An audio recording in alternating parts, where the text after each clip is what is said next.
June Fairy Garden Challenge 2020 host Grandma Sandy.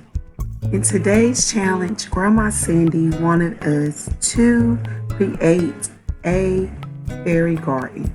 You could use whatever you wanted to use. She even gave us full creativity on what to use. We could use toys, gnomes, any figurine of our choice. Make sure you subscribe to this sweet lady's channel. Her link will be in the description box. Alright everyone, this is the finished product to my fairy garden.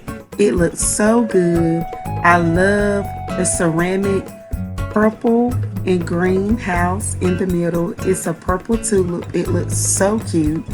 And I also like the 2 ceramic signs in front of the house. And I love that hope stone. That's something that I already had on my table. But the 2 ceramic signs say welcome. In this particular planter, I had succulents in already prior to this video. So I decided to use this particular planter to set up my fairy garden. I love how everything just flows. It's so beautiful.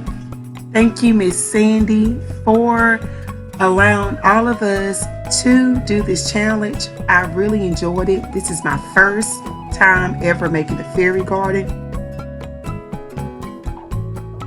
Please support my sweetheart, Grandma Sandy, and thank you so much for watching. Her link will be in the description.